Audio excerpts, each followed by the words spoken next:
উত্তরবঙ্গে বেড়াতে গিয়ে সকালবেলা ঠান্ডায় কাঁপতে কাঁপতে দরজাটা খুলেই সামনেই যদি এই রকম দৃশ্য চোখে পড়ে, মনে হয় উত্তরবঙ্গ আসা সার্থক।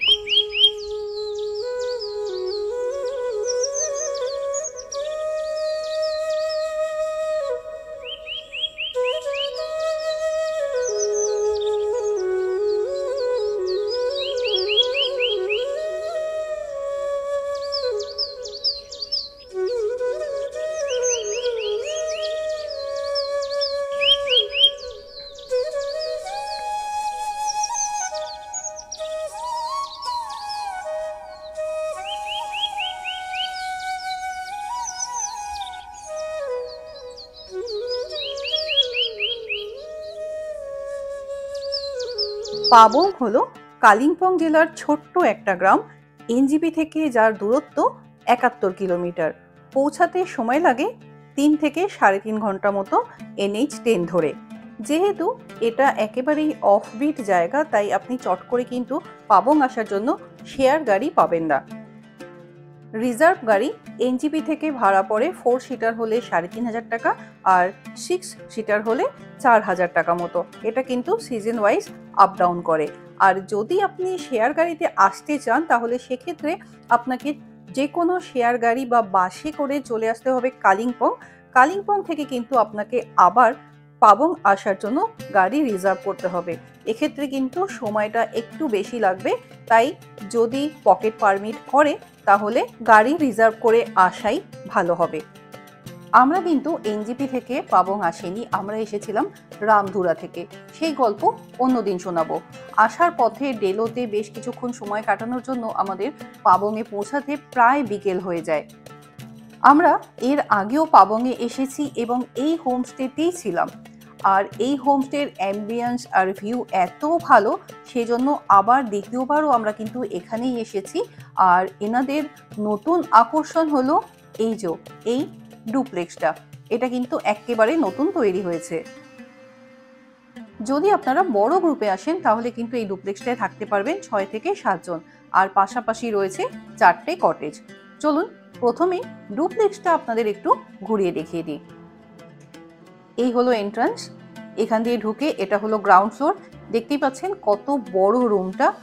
রুমে ঢুকেই বাঁ দিকে রয়েছে এরকম বড় একটা আয়না। খুব সুন্দর উডেন ফিনিশ করা রুম। এদিকে সিঁড়ি দিয়ে ওপরে যাওয়া যায়, তার নিচে এরকম একটা র্যাক করা আছে যেখানে লাগেজ বা জুতো রাখতে পারেন। এদিকে রয়েছে একটা ডিভান কাম বেড, যেখানে আপনারা বসতেও পারবেন আবার শুতেও পারবেন। সামনেই রয়েছে উডেন একটা টেবিল, মানে একদম ওয়েল ফার্নিশড কিন্তু রুমটা। দুটো বেডের মাঝখানেও একটা টেবিল রয়েছে। Table, lamp, electric Kettle, cup, জলের বোতল, গ্লাস সবকিছু রয়েছে। এটা ডাবল বেড। বেশ বড় বেডটা, ৩ জন অ্যাডজাস্ট হয়ে যাবে। বসার জন্য ছোট্ট ছোট্ট দুটো বেতের চেয়ার রয়েছে। আর এই দিক দিয়ে সিঁড়ি চলে গেছে ওপরে। ওপরে যাওয়ার আগে চলুন একটু ওয়াশরুমটা দেখিয়ে দিই। এই হলো ওয়াশরুম। বেশ বড় ওয়াশরুমটা, আর খুব পরিষ্কার পরিচ্ছন্ন। দেখতেই পাচ্ছেন একদম neat and clean. Geyser, commode সব কিছুই রয়েছে।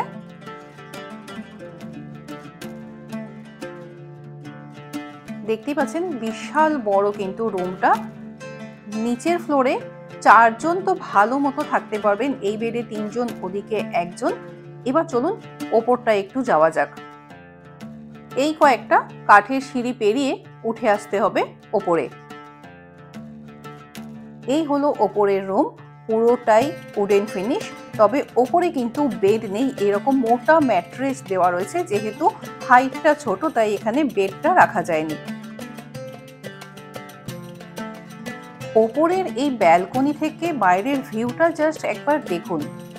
অসাধারণ একটা ভিউ। সকালবেলা যখন কাঞ্চনজঙ্ঘা দেখা যাবে, মনে হবে এই ব্যালকনিতেই বসে থাকি, বাইরে যাওয়ার কোনো দরকারই নেই।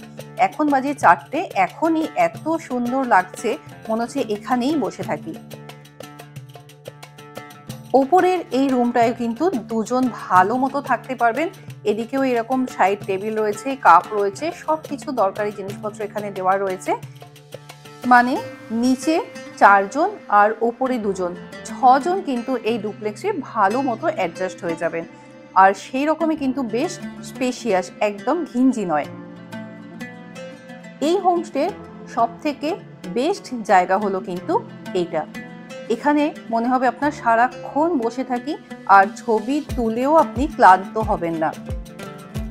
তবে হ্যাঁ, সন্ধ্যের পর থেকে কিন্তু বেশ ভালো ঠান্ডা লাগে আর ভোরের দিকেও বেশ কনকনে ঠান্ডা লাগে।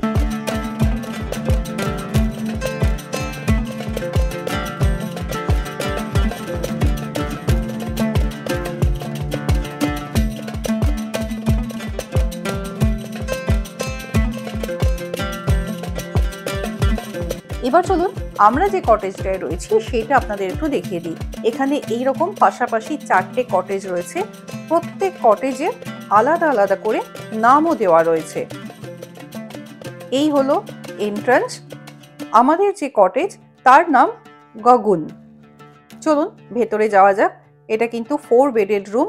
ঢুকেই সাইডে একটা টেবিল রয়েছে, মাঝখানে একটা টেবিল রয়েছে, দুদিকে দুটো বড় কিং সাইজ বেড রয়েছে। আর বেডগুলো কিন্তু বেশ কমফি। প্রত্যেকটা কটেজে কিন্তু এরকম wooden finish are well furnished. গরমকালে হালকা গরম লাগে বলে প্রত্যেকটা রুমেই দেখলাম স্ট্যান্ড ফ্যান দেওয়া রয়েছে। রুমে ঢুকেই আপনার বেশ একটা কোজি কোজি ফিলিং আসবে, মনে হবে বেশ রিল্যাক্স করে এখানে বসি, সামনের ওই বড় কাঁচের জানালা দিয়ে বাইরের দিকে দেখতেই থাকি।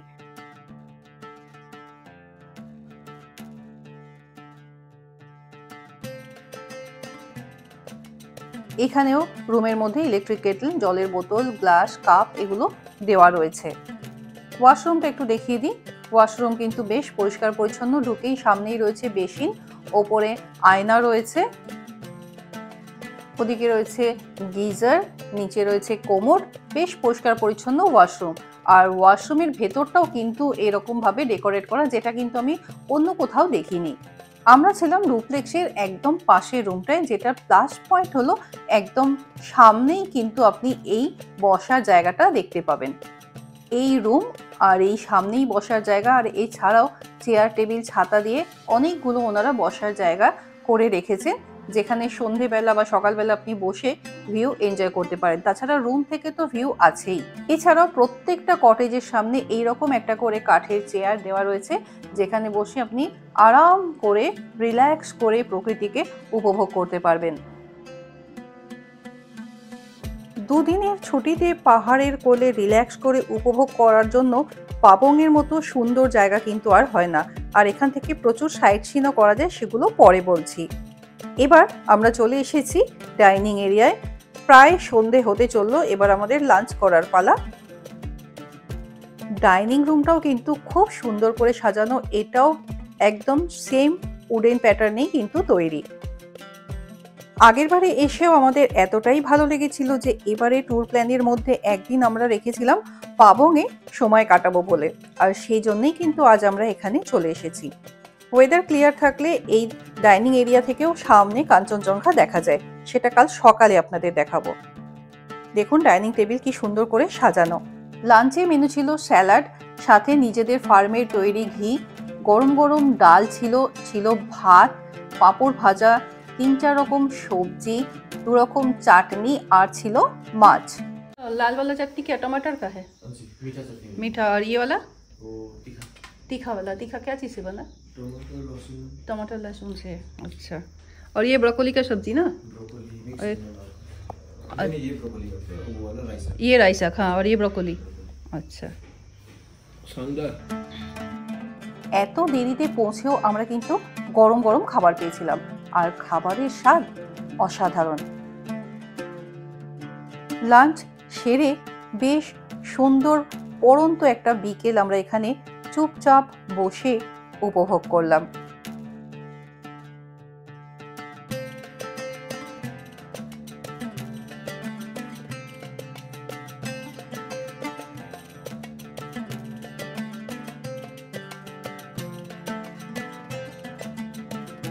সন্ধে হতেই শুনলাম কিচেনে বেজে উঠল ওম মানি পদ্মে হুম।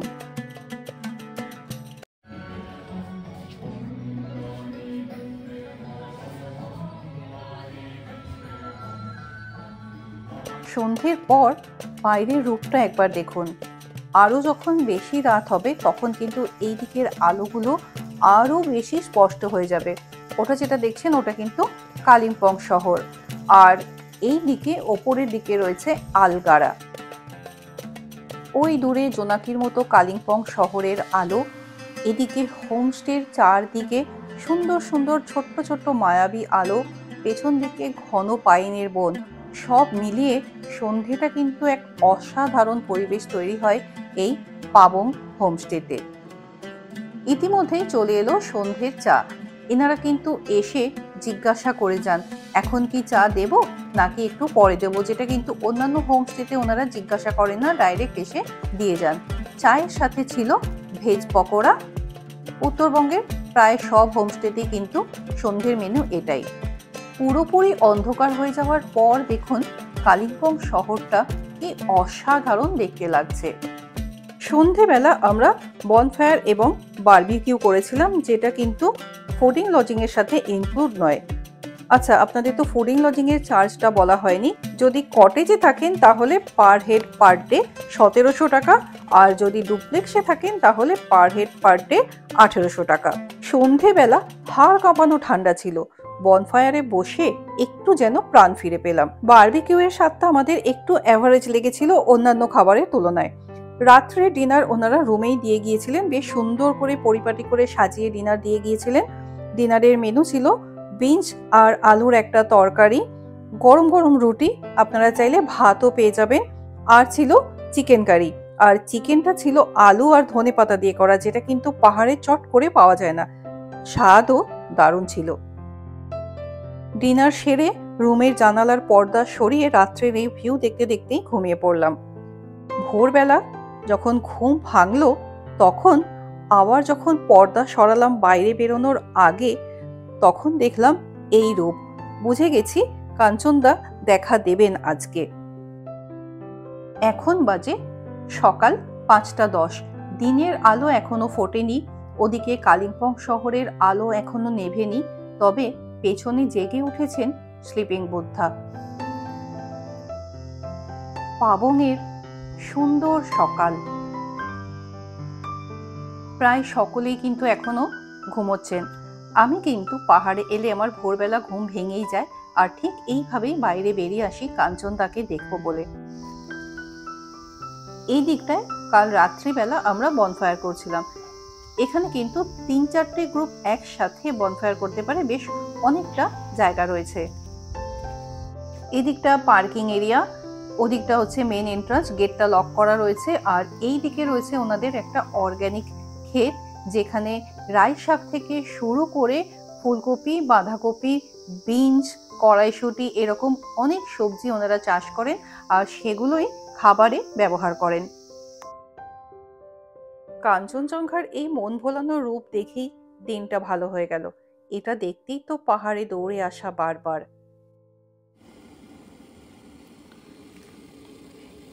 রুমে ইলেকট্রিক কেটল দেওয়া রয়েছে, সাথে কফি আর দুধ ছিল, তো ভাবলাম সকাল সকাল একটু কফি বানিয়ে ফেলি, আর ওদিক দিয়ে কফির সাথে সাথে কাঞ্চনজঙ্ঘাকেও উপভোগ করি।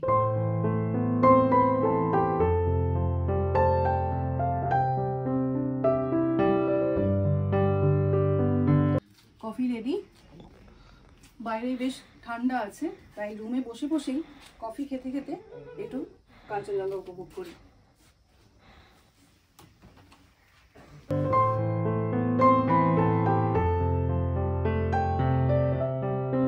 এরপর গরম গরম ব্রেকফাস্ট সেরে বেরোনোর পালা। ব্রেকফাস্টে ছিল ঘুগনি, পুরি, আর ছিল ডিম সেদ্ধ। বলেছিলাম না সকালবেলা ডাইনিং এরিয়া থেকে আপনাদের কাঞ্চনজঙ্ঘা দেখাবো।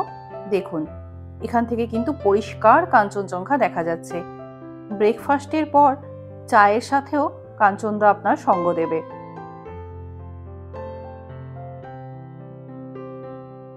এরপর বিদায়ের পালা। চলে যাব এখান থেকে অন্য গন্তব্যে। একদিনের জন্যই আমরা এখানে এসেছিলাম। ওনারা এইভাবে যে বিদায় জানান সেটা কিন্তু আমাদের সেফ জার্নির জন্য। বিদায় বেলায় আরও একটা প্রাপ্তিযোগ ঘটল, চা আর ডালের আচার। পাবং ছেড়ে আমরা চললাম অন্য গন্তব্যে। এবার বলি পাবং থেকে আপনারা কোন কোন সাইট সিন করতে পারেন। প্রথমেই আপনারা চলে যেতে পারেন ডেলোর দিকে, যেখানে ডেলো পার্ক ঘুরে নিন।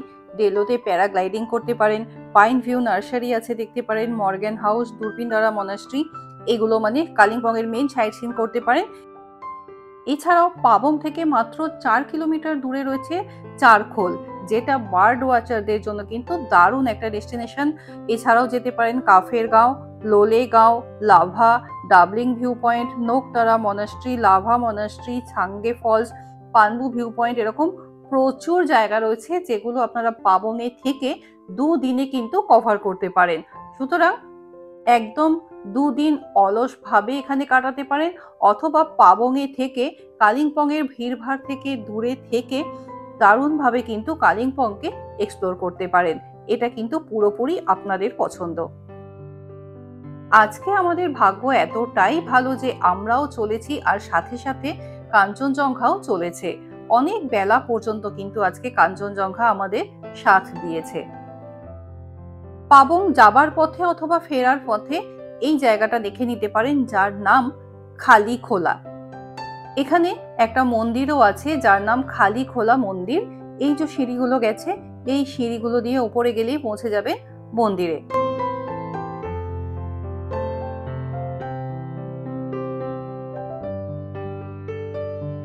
এই নদীর নাম খালি খোলা, একদম পারফেক্ট। নদীতে কিন্তু জল একেবারেই কম। নদীর ওপরে ব্রিজ আর ওদিকে মন্দির।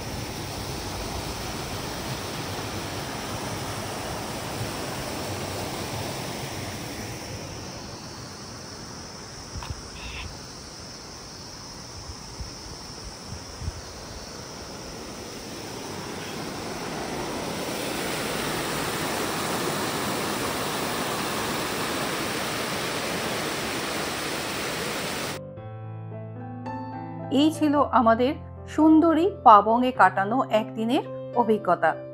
পাবংয়ে কিভাবে যাবেন, কোথায় থাকবেন, কি কি দেখবেন, যাবতীয় ডিটেলস আপনাদের সামনে তুলে ধরার চেষ্টা করলাম। যদি ভিডিওটা ভালো লেগে থাকে একটা লাইক কমেন্ট অবশ্যই করে দেবেন, আর কমেন্ট বক্সে জানাতে ভুলবেন না উত্তরবঙ্গের কোন ধরনের অফবিট জায়গা আপনারা দেখতে পছন্দ করছেন, তাহলে সেই সব জায়গায় আমরা যাবার চেষ্টা করব। আরও অনেক নতুন নতুন অফবিট জায়গার সন্ধান নিয়ে ফিরছি পরবর্তী পর্বগুলোতে। সঙ্গে থাকবেন কিন্তু। দেখা হচ্ছে খুব তাড়াতাড়ি পরবর্তী পর্বে। সবাই খুব ভালো থাকুন, সুস্থ থাকুন এবং ঘুরতে থাকুন।